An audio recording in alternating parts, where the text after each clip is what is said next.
pasada se subió a la plataforma de Cinear Play y además se incorporó, por ejemplo, a la programación del Cine Gomón, la Exacto. película Abandono de cargo de Alejandro Bañencos, un director que participó del programa hace un tiempo con una película llamada Dorado 50, que era un documental codirigido con Víctor Cruz.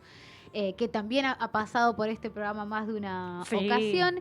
Y en ese momento, ese documental trataba sobre los muchos años de las parejas que están hace muchísimas, ya décadas, juntos, y era una película muy celebratoria de todo eso y de De la vida, buscar del paso del tiempo. totalmente. Y en este caso nos va a traer un documental en un registro altamente distinto de esas búsquedas, a lo contrario que otros directores que quizás van como por el mismo camino una y otra vez, explorando una temática que les obsesiona.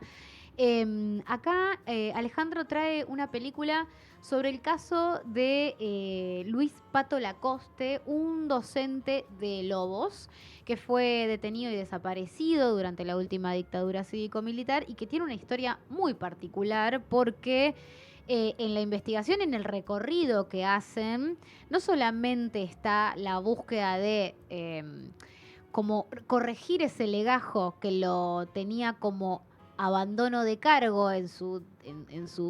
no sé, en el no ir a trabajar más por Claro. desaparición forzada, no estaba reconocido de esa manera, sino como si él no hubiera ido nunca más a trabajar y listo. Entonces, por un lado está esa búsqueda dentro del documental, pero por otro lado también está la reconstrucción de la memoria de un pueblo y de una localidad alrededor de una figura como es la de un maestro para un círculo social. Sí. Y bueno, y tratar de reconstruir justamente qué es lo que pasa con las voces alrededor de esta figura. Sí, y particularmente el tema de abandono de cargo es algo que se hacía sistemáticamente. Durante la última dictadura, un montón de personas figuraron durante muchísimo tiempo como que habían o abandonado su cargo, y en el caso de los estudiantes, como por ejemplo que se habían quedado libres. Claro, sí.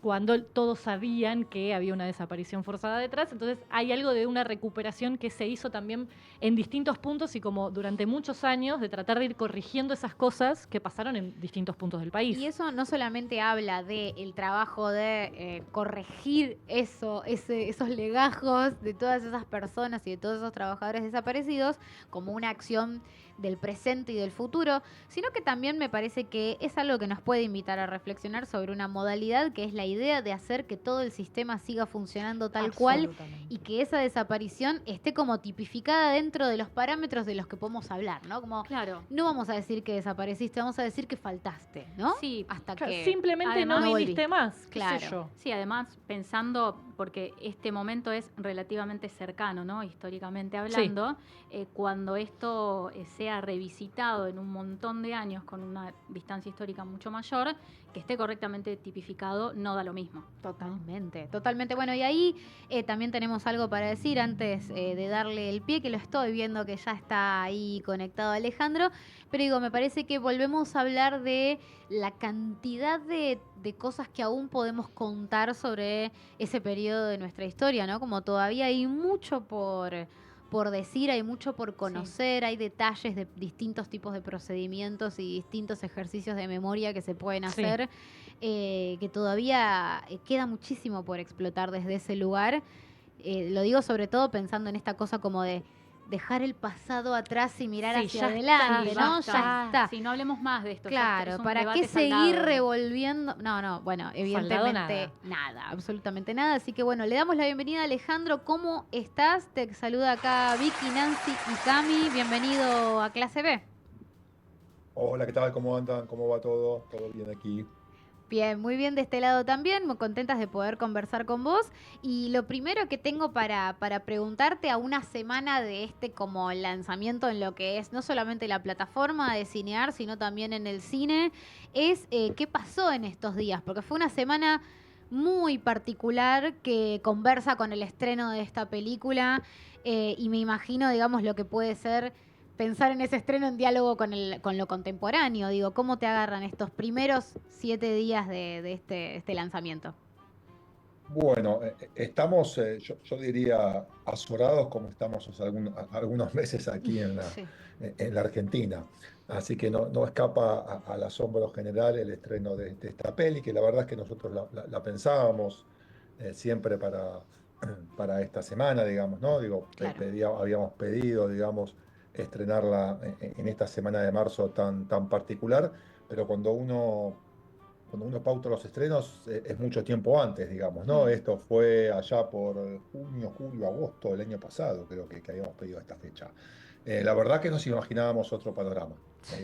Es la verdad, nos imaginábamos otra Argentina, si se quiere, pero bueno, no deja de sorprendernos el momento que estamos pasando, insisto con la palabra quizás azorados Mm. por los momentos que estamos pasando, pero allí estuvimos con la peli que empieza a tomar digo, como el cine, digamos, ¿no? Y como las películas también, más allá de su momento, de cuando son pensadas o son filmadas, también nos van produciendo diferentes cuestiones en diferentes momentos históricos. Y este creo que es un momento histórico, eh, no sé, mira cómo denominarlo, insisto, ¿no? Me Mm. cuestan las palabras, pero es un momento histórico para volver a revisar un poquito qué es lo que sucedió con nosotros hace tantos años atrás.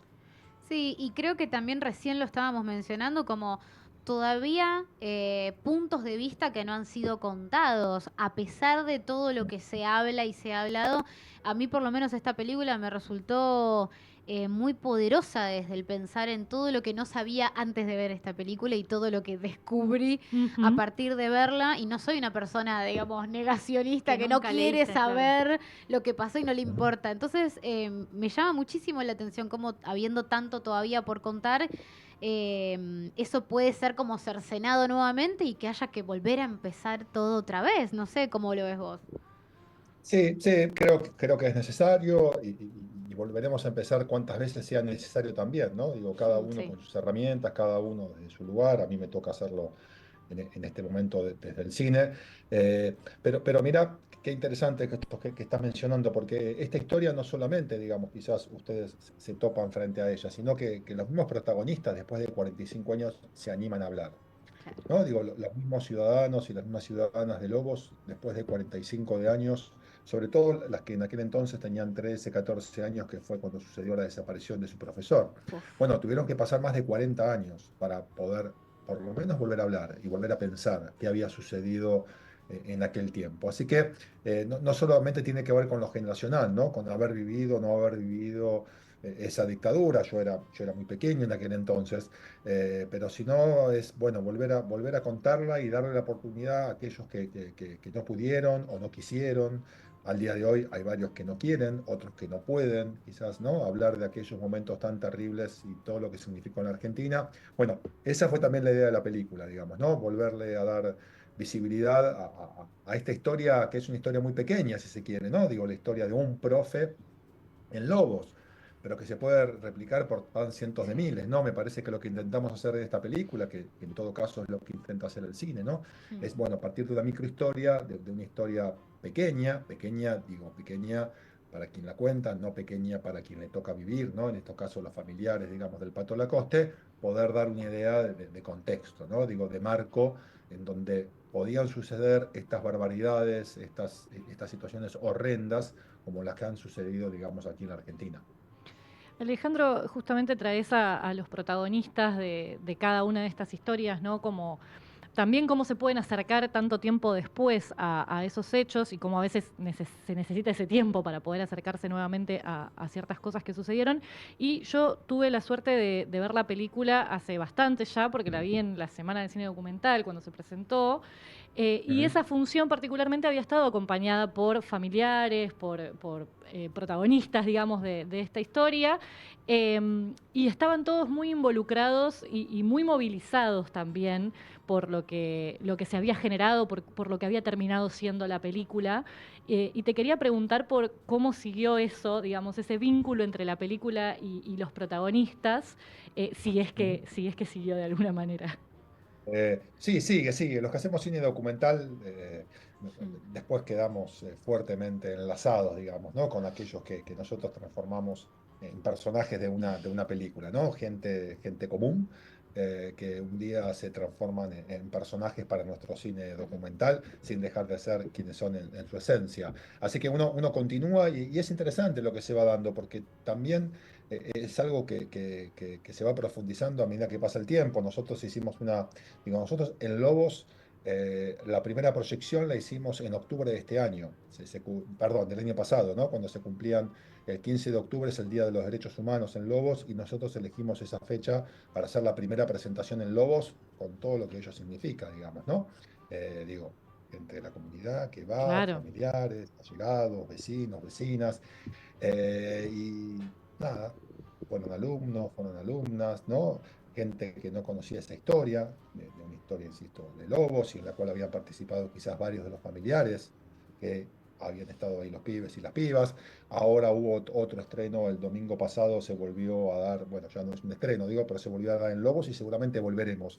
Y cada vez que pasa la película, algo se mueve ahí, ¿no? Y me parece súper interesante eso. Siempre hay algún comentario de alguien que intenta recordar lo que sabía y que ahora se anima a hablar porque antes parecía ser que no estaba legitimado. La película en algún sentido también legitima la posibilidad de poder contar, de poder hablar, de poder discutir.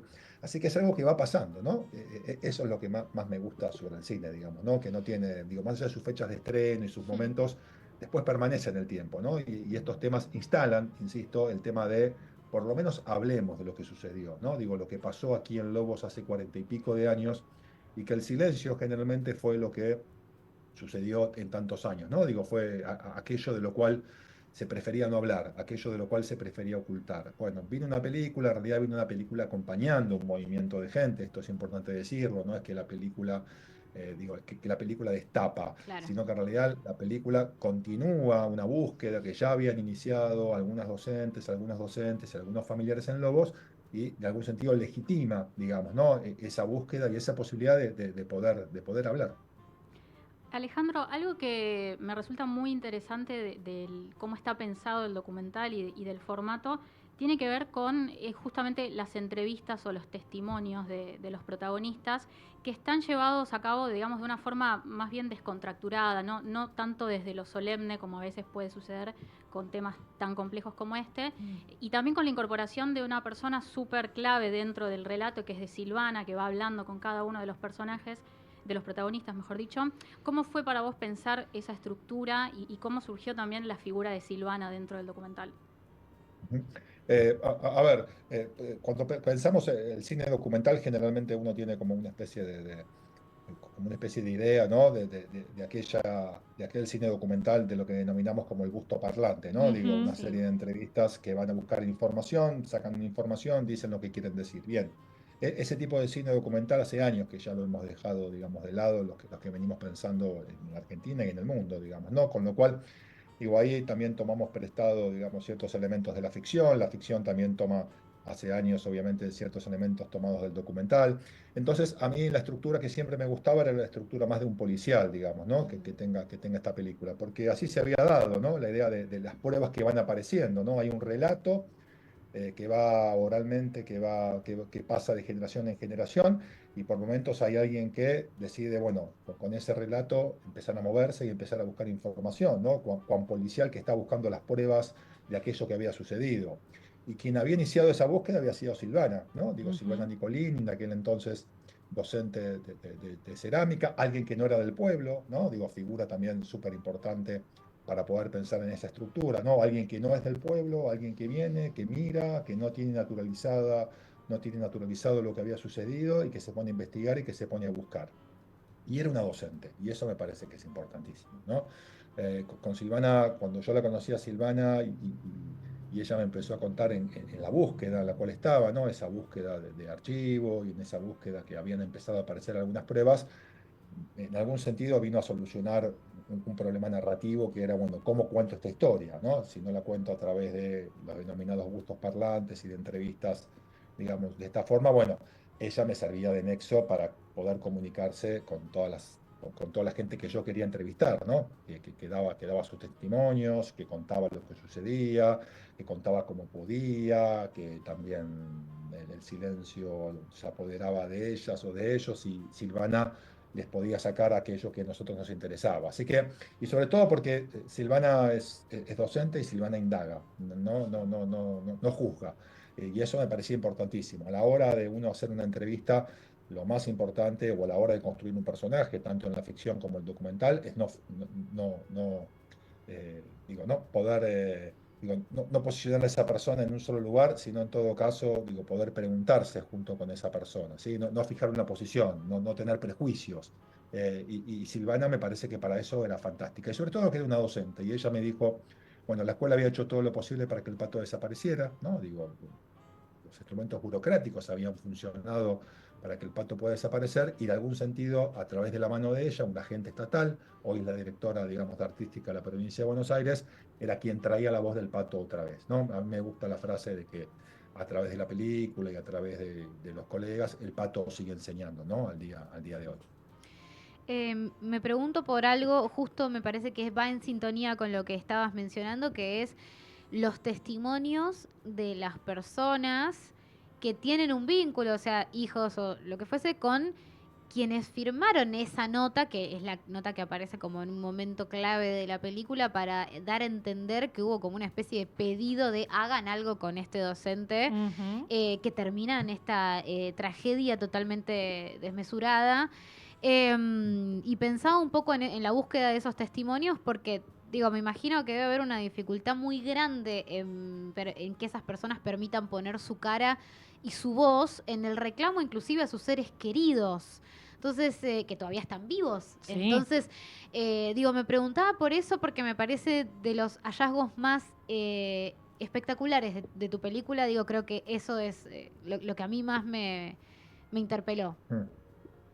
Sí, hay, bueno, primero un trabajo que uno hace de mucha confianza, ¿no? De ganarse la confianza de los protagonistas y esa confianza después se delega en otras confianzas en aparecer en una película, digamos, ¿no? Sobre todo de estas hijas o de estos hijos, de hechos que habían sucedido cuando ellos tenían apenas 14 años, hoy son gente cercana o pasada los 60 y que se tiene que encontrar con esto, digamos, ¿no? Y que en algún sentido uno siempre intenta una defensa por sus seres queridos, por sus madres, por sus padres, y se da cuenta que, bueno, que ahí se hace complejo y se les hace complejo sobre todo poder hablar. Mm. Piensen ustedes también, hay algunos diálogos ahí que suceden durante la película que no habían sucedido antes, y cuando digo antes es, hay amigas, siguieron siendo amigas, obviamente amigas del secundario, y que se veían como uno ve a sus amigos del secundario, a los bandas, hasta que han viajado juntas y que nunca habían hablado del tema del Pato Lacoste, ¿no? Y de que esta carta recién la han leído cuando aparece Silvana Nicolini hace un año antes, ¿no? Aquello que, insisto, que está como oculto, aquello de lo cual no se habla, ¿no? O un exalumno del Pato que se da cuenta que no le había tocado la puerta a su vecina Sí, Estela, la mujer del Pato, para preguntarle si necesita algo, y se da cuenta 45 años después que sí. eso no lo había hecho.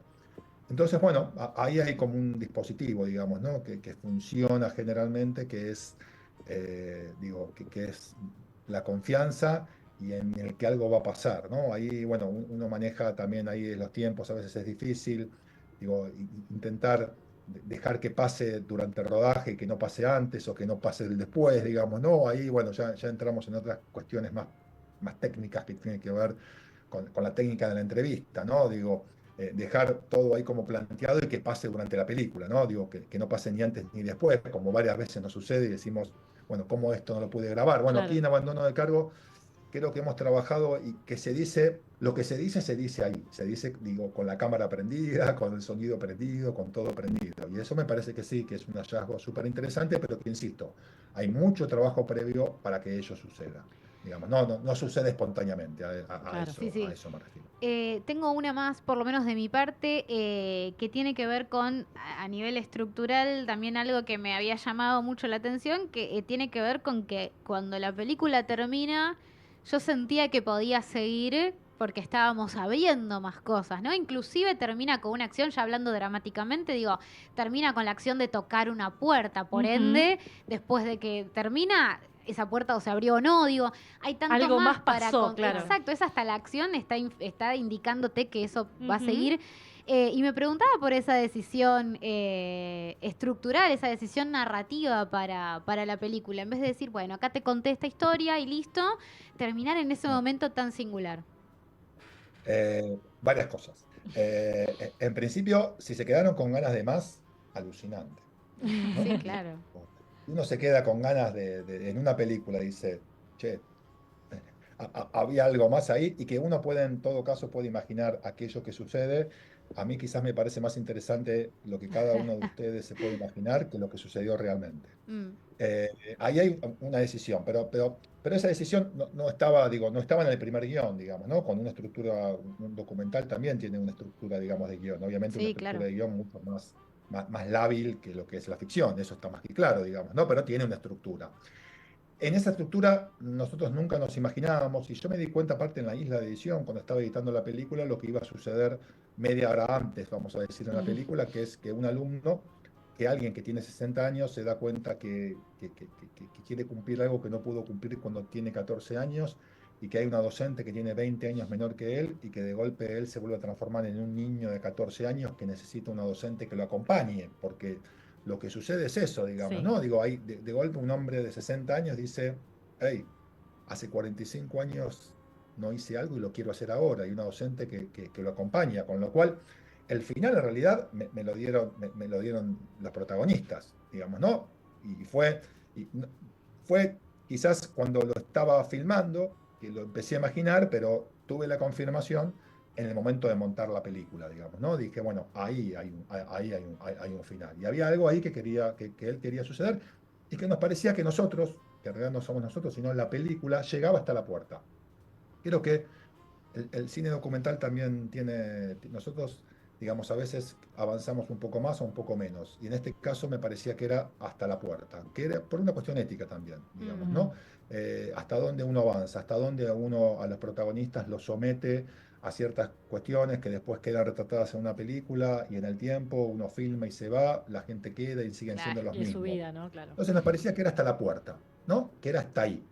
Sobre todo porque tampoco queríamos violar la intimidad en algún sentido de Estela. Digo, ¿no? Esto que a nosotros nos provoca tanto dolor, imagínense a la mujer del pato que un día tiene 30 años, se va a dormir con su compañero una noche y nunca más lo ve. Digo, le entran a su casa, bueno, todo lo que sucede en esa noche. Al año siguiente vuelve a suceder lo mismo, digamos, ¿no? Buscando saber qué, y entonces volver volver a ella, a que vuelva a rememorar a los 80 años aquella situación, no, a mí no me gustaba, no me cerraba. Claro. Pero sí me parecía que era interesante acompañar a ese acompañamiento que hacíamos con ese alumno en ese encuentro que llegó hasta la puerta, digamos, ¿no? ¿Qué pasó ahí adentro? Bueno, ahí cada uno podrá volar su imaginación y en todo caso completar la película como quiera, digamos, ¿no? Y me parece que eso es fantástico. Claro. Sí. Bueno, Alejandro, te agradecemos enormemente por compartir estos minutos, por tomarte estos minutos para conversar con nosotras. Muchísimas gracias y bueno, el mayor de los éxitos con la película, sobre todo en este momento, una película así es tan fundamental y tan lindo contar estas historias desde este lugar tan sensible, así que gracias enormes y bueno, eso, el mayor de los éxitos. Dale, a ustedes que también hacen un laburo genial y me parece genial lo que hacen, así que también mis grandísimas felicitaciones por el laburo que hacen, me parece tan o más importante que las películas que hacemos. Así que nada, sigan adelante. Está Gracias. bárbaro. Muchas gracias. Gracias enormes, Alejandro. Un abrazo. Ustedes sigan bien. Estábamos ahí conversando con Alejandro Bañencos, director de Abandono de Cargo, que es una película que todavía pueden ver en Cinear, pero que también está en cines. Sí, Así que aprovechen y véanla. Creo que es sumamente súper sensible, accesible, es súper, sí, súper. muy Y necesaria también, Sí. ¿no? Re. Así que, bueno, queda hecha esa recomendación. Y nosotras, ¿con qué vamos a continuar, Nancy? Vamos a continuar con ¿qué hago?